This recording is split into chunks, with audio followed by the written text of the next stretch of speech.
Good morning. Good morning, everyone, and welcome to the CBMC Metro North breakfast. So, CBMC, some of you folks are new to CBMC. What is CBMC? It's Christian Businessmen's Connection. Now, CBMC was founded over 90 years ago in Chicago, and we're now an international organization and have over 700 groups just like this that meet all over the U.S. and in 92 countries. And the purpose of CBMC is to introduce our friends and neighbors and coworkers to the good news of Jesus Christ. So we love to have you all come in and hear an interesting speaker. You'll also hear a little personal faith journey from our speaker, Bill. Would like to introduce our area director. So Paul Schomburg came to us. He was a volunteer leader out in Gaithersburg, and Paul has been the Maryland area director since 1992. And Paul will introduce our speaker. So take it away, Paul. Thank you, Chuck. Well, good morning. I'm really pleased to be here and introduce our speaker, Bill Schafer. I got to know Bill a little bit before he went to Africa, and he has certainly exceeded all expectations and success. Bill is a aerospace engineer by trade. He worked with on the Cassini and the Mars Global Surveyor. He was involved with electric hybrid vehicles in the early 90s. And he's founded 4 high-tech companies. In 2016, he moved to Kenya and has started there. Is on his second company there. Enzi Motors is an electric motorcycle company that is aiming to transform transportation in Africa. So please welcome Bill Schafer. All right, good morning. Good morning. I'll teach you guys a little Swahili, okay? So, habari is basically kind of good morning. Habari leo, how you doing today? So, a bunch of people, you say habari zenu, and you guys say Missouri sana, okay? Like Missouri, but sana, okay? Habari zenu. Okay, now you know some Swahili. Thanks for having me, Paul. Appreciate it. I'll give you a bit of my journey. Talk a little about Africa, what we're doing there. I'm keen to answer any questions you might have. So I guess I'll start back from a bit of my faith journey. I'm Jewish, and turns out my mom married a Catholic guy, so we were raised Catholic. So that was confusing. My grandmother takes me to India to study Paramahansa Yogananda. More confusion. I come back from that trip, and my dad's gone. And in his place was a violent alcoholic. And it was, I can tell you, I know what hell looks like. It was physical abuse. The mental abuse was worse. Emotional abuse, it was horrific. They were both alcoholics. And so I decided my path was drugs. So I was doing PCP when I was 14, pretty much just about lost it. But that straightened me out a little bit. But then I was drinking and trying to, it's basically self-medicating, right? And then my parents get sober. They go to AA and they find this Jesus fella. And so then my mom starts talking to me about Jesus, and I don't want to hear it. I'm got my buddies. But my life kept going, down and down. Just couldn't get anywhere. And it was darkness and fear and anxiety and pain, and that was my life. And then finally I gave up. And I'm on my bed half drunk, and I said, okay, God, if you want this life, you can have it, because I'm surely wrecking it. And I'm telling you, it was miraculous. It was, as I said, darkness, fear, pain. And the next day it was bright, shiny meadows with diamonds in it, and hope and a future and a path. It was like that. And that stayed with me all this time. I kind of wandered around, wandered from the faith a bit, kind of came back, But I've always held on to that there's something beyond what we see here. And I guess jumping off from that, in Africa, everything's it's animistic, right? The spirit world is real, right? Lion King and all of that. Walk with the fathers, and that's the idea. Just kind of make it through this life and get to the future, get to the fathers. Here it's materialistic, right? If I can't measure it, it doesn't exist. We don't really need God. I'm a mistake. Evolutionary came from a fish, right? Everything's transactional. So you have a animistic worldview where everything's spiritual, and you have a materialistic worldview where everything is mechanical, and God is like, I don't know what, right? But what I learned there, there's a biblical worldview. Like what is God's view on what is life like? So a worldview is something you have. You got it from your parents. You got it from your society. You don't really know it. You just go because that's what your parents told you, and that's what society tells you. So examining your worldview, I found that to be extraordinary, and that's really core to what we're doing at Enzi, and I'll talk about in a little bit. But so that's a bit of my background. So I've been a follower of Jesus since 77 or so, and it's been fantastic. It has defined my life, and I would say faith is not something you do like, okay, I've got my hobbies, I got my business, I got my buddies, and I have my faith. It's not like that. For me, the faith is the core of it. And all these things are around that. And so anyway, that's a bit of my journey. I'm happy to answer any questions later about that if you want to know some more details, but it's extraordinary. And so what I want to talk about today is a bit about the business, but more so how we're approaching the business in Kenya. As Paul said, well, let me tell another story. So we're in church in McLean Bible, like him because Lon Solomon, Jewish fella. And he gets up and he says, I'm sorry, everybody, we're a internally focused church, and we're going to change that. We're going to be outwardly focused. I'm like, okay. And then he says, it's not the Great Suggestion, it's the Great Commission. And he starts, who's discipling who? And he's kind of going down that path. And then he says, we're going to be outwardly facing church. And I'm thinking, standing on a street corner with a piece of paper, like, I don't want to do that. We're coming home from church, and my wife's all excited, and we're going to do that. And I said, that's not me. I'll disciple a guy, go to my Bible studies, She said, are you willing? I said, absolutely not. I'm not. I don't want to do that.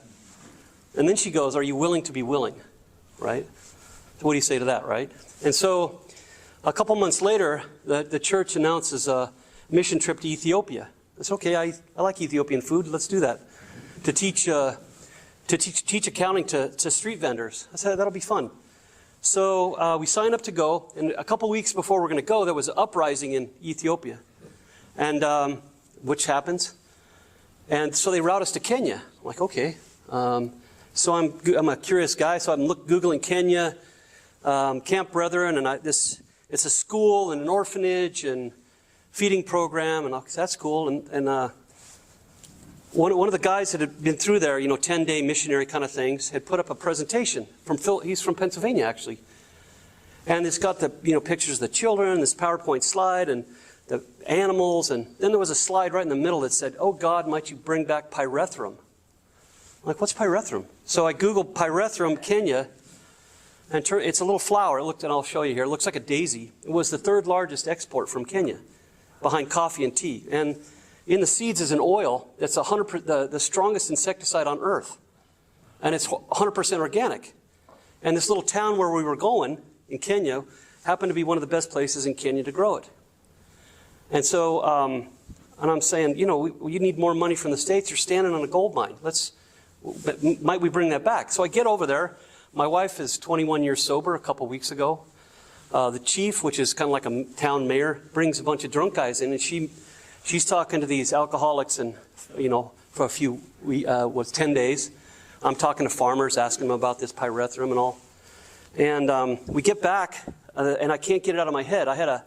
In 2016, I had a Bitcoin business.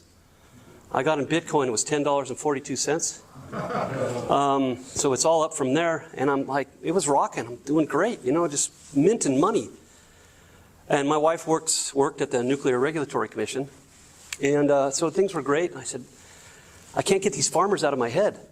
And she said, yeah. And I said, man, what do you want to do? She says, sell everything. Let's go to Kenya. So we did. And so we packed up, we moved to Kenya with the suitcases and laptops. And it's been fantastic. It was like, you know, God says, I'm going to send you to a place you do not know. You know that one, Abraham, right? And it's been phenomenal. It was like, you know in Matthew where the guy's plowing the field and he bumps something over and he picks it up and it's a treasure and he sells everything and buys that field. The treasure is Africa. The treasure of the Africans. The treasure is the guys in Kenya. It's just phenomenal. Really passionate about it. So I moved there to start this pyrethrum company called Kintegra, and now there are. So it's a bush, and it blooms every 2 weeks, and you plop the flowers off the top, dry it, and you talk to Kenyans, and they'll tell you Kenya was educated on pyrethrum because it was so lucrative. And so you basically, it's a botanical extraction process. It's like coffee, right? You put the coffee grounds in, you pour it, and you get the liquid. And this pyrethrum like that, and exports all over the world. So now there are 10,000 farmers growing this flower, and they're doing much better. And 150 employees, and you know it's making money. And I'm a startup guy, so I said, "What's next?" So I put some guys in charge of that one, and left about 4 years ago. Took a year off and figured out what's next. And I saw this video about electric scooters in Asia. I'm like, wow, okay. And in Kenya, well, actually in Africa, the most popular vehicle in Africa is a motorcycle taxis. They're the bulk of vehicles. And these guys in Kenya, they're everywhere. There are millions of these guys. And so a taxi is a motorcycle. You give the guy $1 and get on the back, and he'll take you wherever you want to go. They move packages and cows. I've seen cows on motorcycle. I saw a guy, and these are like 150, cc bikes. I see this love seat coming down the road, and it's on the back of a motorcycle. And I'm telling you, there was a guy sitting on the love seat. I couldn't believe it. So if you want to just Google Boda, and Boda is, by the way, in the western part of Kenya. If you didn't want to go through the border checkpoint, and you want to do some business, you just go around the back way to the border, and they would take you back to the border, which became Boda. So that's what a Boda is. So anyway, I want to talk about what I discovered there. So I, Christian guy, ethical businessman, pay my bills, don't try to cheat anybody, minimize the white lies, and do business, and it's good. Well, it turns out there's way more than that, and that's really what I want to talk about is what can we do as business people? What can we bring to the table? Because I used to think, the teachers and the pastors and the evangelists and all those guys, they're the Christian heroes. I do my Bible study, I write my check, and I'm good. Well, no. Last century, it was professional missionaries. This century, it's missional professionals. Okay? And the workplace is it's an unreached people group. Really. And so, and we have a very unique role to play in the Great Commission, and that's why I was excited to hear. I ran into Paul. I hadn't seen him in years, and he asked me to come, and that's why I was super excited to come. So, let me kind of show you some stuff here. So that's what this is. Are you willing to be willing? And before you say yes, think about it, because you'll end up in Africa. What's happening? If you look at the global demographics, you have China, India, right? Down here you have like the West, and then you have Africa. So you got 1.5 billion people are now moving from the countrysides into the cities. So the place is just booming. And when I first got there, I must confess, I was surprised that there were skyscrapers. And we get our perception of Africa from BBC and CNN, and it's sweaty guys in the jungle with machine guns and blood diamonds and all this, and that's not it. Yeah, that's happening, but it's like saying I'm in Dallas and I'm afraid because of the Sinaloa cartel. Well, that's over there a ways.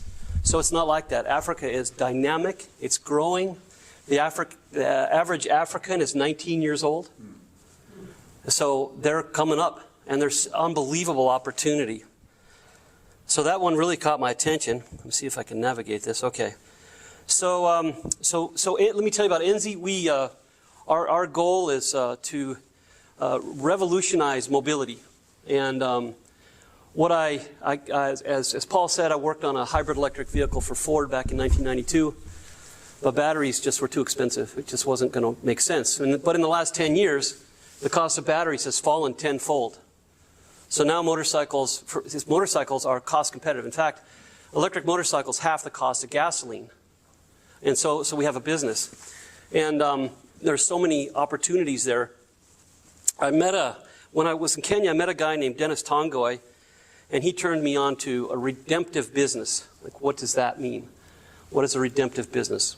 You know, a holistic business, business's mission. I don't know if you guys have heard these terms, but I was very curious about it, and it's pretty extraordinary. And so we've built our business on this concept of redemptive business. In other words, we redeem the earth, right? Like, polluting everywhere is not great.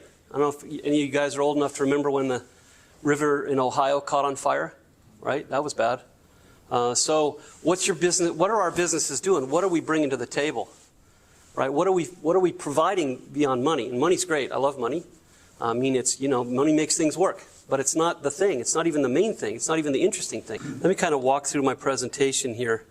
I don't know if you guys have ever seen this graphic. That's Africa. That's how big it is. So you got China, India, the US, Europe.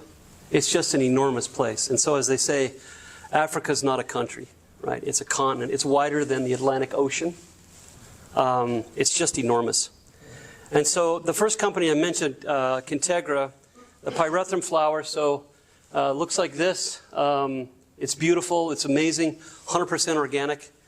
Part of the problem with the current pesticides is they are designed to stick around and last. Well, they stick around for decades. There's DDT. They're finding it in the Arctic ice, and it's not, you know, it's not sustainable. But pyrethrum it does its work, kills the insect, and then it's gone. And so it's much more. I think it's kind of phenomenal that this beautiful little flower will kill insects like crazy. So, whoops. Can you guys hear me okay? Or should I get the mic? Okay. Yeah, so the farmers grow it, they dry it, and then they bring it to the bags. And, you know, I talked about this a little bit. And so I love this picture, right? These ladies are taking care of themselves, their kids, and this is an outstanding crop for people to come up. And there's hundreds of thousands of farmers that can grow this stuff. And so that's phenomenal. I love that. Okay, so this is Enzi. So these are Boda guys, and these are our customers, right? They're our partners.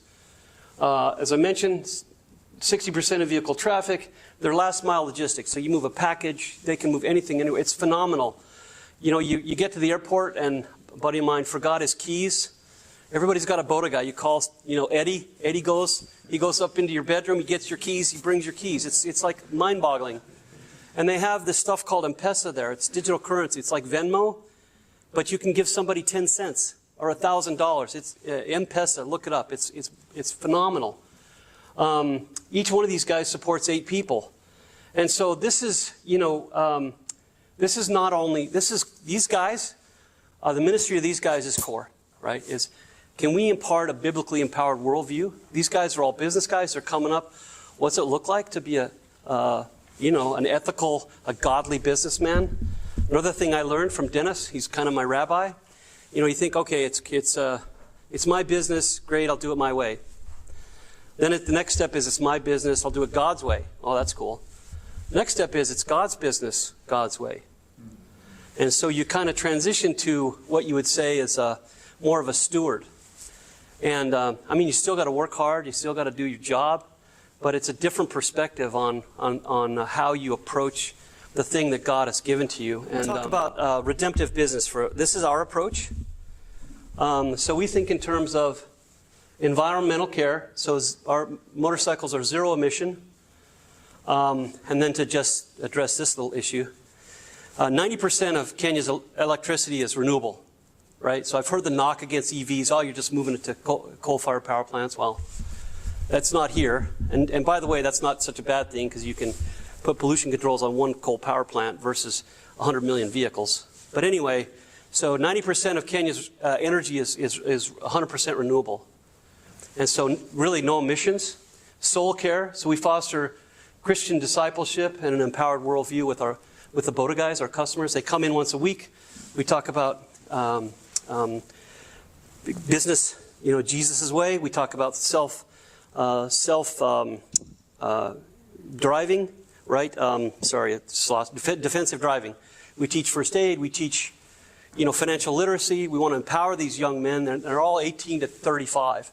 And they're coming up in the world and they want what we want, right? They want families and wives and they want to get going. And so we want to help them get there in a godly way that transforms society. Because, millions of young men will transform society. What's it going to look like, right? So a community care. So that's my lovely wife here, Sherry. We work in the communities, alcoholism, drug addiction, anything we can do. Like now there's terrible floods. So we bring our charity to that. Human care, our staff. So we're aligning all of our internal processes along biblical principles. And so we want to say, all right, what's our guideline to do these things? Hiring, firing, bringing people in, right? How do you do that? And then the last one is financial. So we have 60% gross margins on our battery swaps. So we want to make, a lot of money. And the way to do that is, there's an emerging market here. You got millions and millions of Boda guys coming up. Oh, just sell them electric motorcycles. We're building a financial app. So we have a online banking platform. So we teach them. Okay, let me back up. So by using our motorcycle, they make an extra $1,000 a year, which is a 50% increase in their salary. That's great. That's a good starting point, right? So then we say, all right, well, can we help them save some of that? And so we make an app.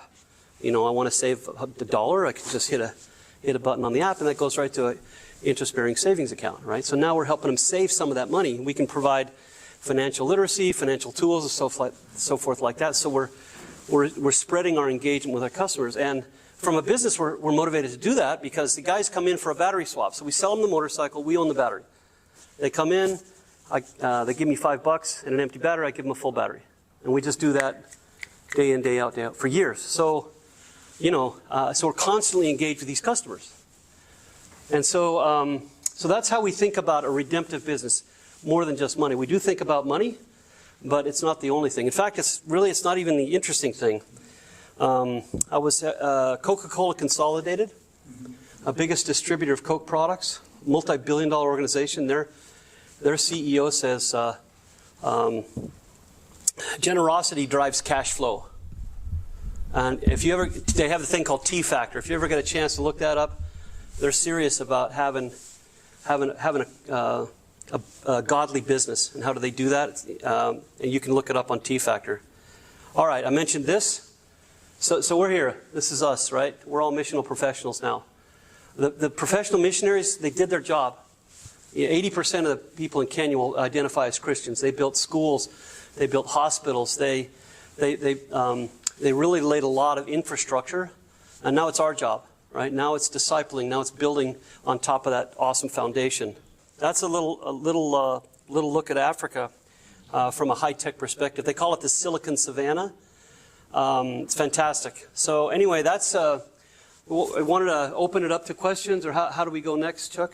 Well, we'll want to wrap things up, and then we'll have some time for questions. But Bill, thank you so much for pouring out your heart.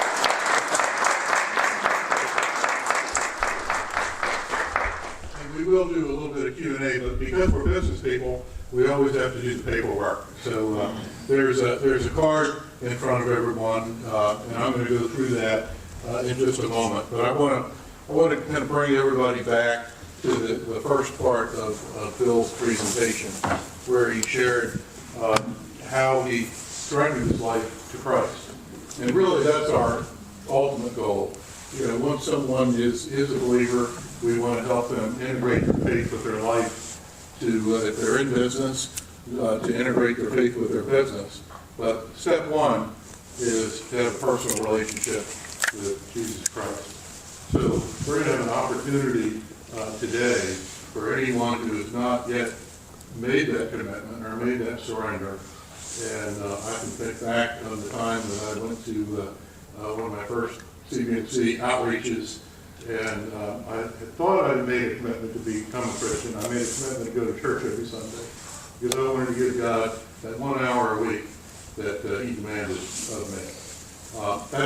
That is not a personal relationship with Christ. I was avoiding God's Word because I didn't have the support system to, I think, Bill used the term discipleship. But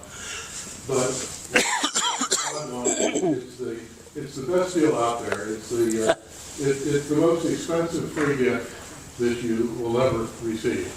And when I say it's expensive, it's a free gift.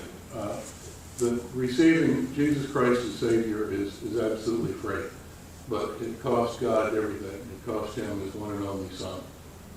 So what I'm going to do is kind of close our official time in prayer, and if you are at a point where you are tired of doing things under your own power and you're ready to surrender your life to Christ, you can just pray along with me silently as I pray, and just bow your heads at this time.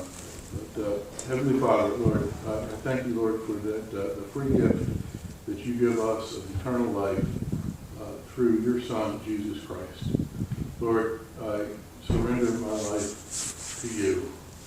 Lord, I believe that Jesus Christ died on the cross to pay the price for my sins, for the penalty that I deserve. Lord, thank you, Lord, that you died for me. Lord, I believe that you, in 3 days, you were raised from the dead, and you're alive today. Lord, I invite you into my heart. And Lord, you are faithful. I know that you stand at the door and knock, and all we have to do is receive that gift to invite you into our heart. So Lord, just come to my heart and abide with me. Amen. So if you prayed that prayer for the first time, there's a card in front of you, and you can let us know, because we want to offer discipleship. We want to offer an opportunity. If you have questions, or if you've made a commitment for the first time, we can set you up with a cup of coffee and a guy, and we can just discuss that decision that you made. You might have prayed that prayer as a young man. You might have prayed that prayer a period of time ago, but never really got serious about your walk with the Lord. If that's the case, and you pray to recommit your life today, there's an opportunity there. And if you just have questions, just put a question mark on that card, and one of our members would be glad to meet with you and just help you answer the questions that you have. The Kelly organization for providing this space for us, one of the biggest examples I know here locally of a business that tries to operate the business with biblical principles. And we thank them. They're always available to open up their space to us. I want to thank our lovely caterers, the most beautiful caterer I know, Vicki, my wife, and her. Give me a little profile of a Boda driver. Oh. Where they're coming from. I know they're young men, but are they? Yeah, What are sure. they like? What are they like?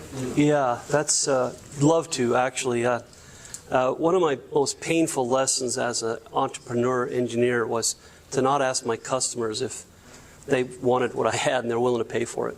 That was a huge mistake. So now whenever I start a business, I go ask people, right? So we interviewed 500 Boda guys, hired a social scientist. And yeah, they're all young men, 18 to 35. They see themselves as businessmen. And Boda, the Boda business is these guys can make 20, 30 bucks a day versus 3 to 5. So it's actually a pretty good income. But the pertinent to my business, one of their main costs is gasoline and oil. And so that eats, almost 50% of their revenue. And so I can cut that in half. I make that money, he makes money. So one of the things that came out that was surprising was they just want to get home alive. It's dangerous. You know, the African traffic, man, it's legendary. And so that was a big concern of theirs. They call it school fees. So if you're going to send your kid to school, you want to find a good school. They want to raise their kids up right. And so, but you got to pay every quarter or they'll kick your kids out. Or uniforms. And so school fees is a big thing on the top of their mind. They're kind of looked down on a little bit because, you know, if you got 1 million motorcycles, out of 1 million people, you're going to get some nuts. Well, when those guys are driving the wrong way and on the, you know, they're young kids and they're driving on the sidewalks, you get an impression that they're all, you know, bad. Well, they're not. They see themselves as heroes. They see themselves as providing a service. It's a $3 billion industry. And so they generally, as I said, 80% of Kenyans roughly will identify as a Christian. So they'll say, "Hi, I'm Bill, I'm born again." That's how they introduce themselves. Yeah, so they want to fit in. They don't like to stand out. African culture, what I've found, I've only been there 7 years, so I'm not an expert, but you know, it's about, there's a word called Utu, which I really like. It's the South African version is Ubuntu. Basically, the idea is, I am because we are. So, you know, relationship and togetherness is really important, and it's encouraging. And I really got to feel that moving over there. I mean, we have family and friends and all that, but there it's another level of relationship. So, it's a very structured group. There's 5 guys on a street corner. There's a boss of that corner. It's a taxi industry. And then he's got a boss, and this guy's got a boss. They're very organized, and they're very, if you happen to knock one of them down by mistake, man, you're surrounded by Boda guys instantaneously. And it can get hot in a hurry. They look out for themselves. They're very connected that way. Yeah. Sure. Thank you for the question. Any other questions for Bill? How are these guys typically financing their bikes, and do you do that differently than the rest of the industry? So there are people that do that. It's a lucrative business. They'll pay. What they'll do is they'll bring in $200 and a note from their pastor and another buddy that basically it's character reference, and then he gets the bike, and the company will then take $2 a day, $5 a day. It takes about, for them it'll be, you know, whatever, 18 months paying this bike off. One of the things we do differently is, since we're putting another, you know, $100 a month in his pocket, he can pay that bike off faster. And so that's good for him, right? The other thing that's interesting is we have, as I mentioned, we have tech in all of our bikes. So we know everything that's going on with that bike, the power in and out of the battery. I've got a gyroscope and an accelerometer on there. So I know if a guy goes like this and like that, I know he's in a wreck. You can also like, I think they have it here, insurance company will put a little thing in your car. If you drive better, they give you a discount. So, and we can shut the bike off. Like, so if somebody steals a motorcycle, we can get a note from a phone and I can shut the thing down, and you can't, the rear wheel locks, you can't roll it. And so that's helpful to insurance companies. A buddy of mine started an insurance company there. And so there's a lot of opportunity just because there's so many people. Like I said, the average age is 19 in Africa, and there's billions of people there. So yeah, so we want to work with them. So we're not in that business. We want to partner with people who are decent. You know, there's some people, they come get, you know, they wait till you stop, they knock you off the bike, you take your bike.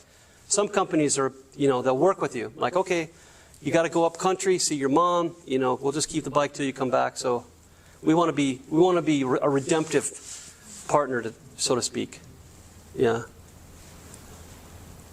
No, Oh, yeah, thanks. So follow up to that question, I have 2 parts. Can you then redeem the bike after you lock it? That's one question. And then the second question is, how is your expansion vision in terms of growing the business in other parts of it? Yeah, so we can unlock it and lock it remotely. And then you treat the bike, and then go up and pick up the bike? Yeah, sure. So we don't want to have to do that. You know, it's Actually, that was a business we ran into. So we built these trackers for the bikes. We hired some sales guys, and they said, hey, can we put these on gasoline bikes? And we said, yeah, I guess so. They said, man, there's millions of these guys. So we found a high profit revenue stream by putting these trackers, these basically security devices on all motorcycles in Kenya, right? But anyway, so yeah, so we can get the bike back. And then the expansion plan is in the next 5 to 10 years, there'll be 1.5 million electric motorcycles sold every month in Kenya alone. Nigeria, right? So the expansion plan is, oh, that's a great question. So one of the things about redemptive business is shared prosperity, right? How do you spread that around? How do you spread the money around? So what we're doing is we're franchising. Electric vehicles need a charge station, right? It's just like when they invented gasoline. They had to have a gas station. That's all happening now, but now they're charge stations, right? So we're franchising the charge stations. So a Kenyan puts some money together and buy a charge station franchise. And now they're making money, right? And so that's how we're going to expand. And we'll franchise. We build all the tech. We got the bikes. We bring in, here's the bikes. Here's your charge station. Here's your mobile money. And you're rolling. You just make sure and you're motivated to, because you get paid to charge batteries, you're motivated to go sell motorcycles. We'll give you a sales guy. So it's a franchise model to expand. And then throughout East Africa, right, it's just Tanzania,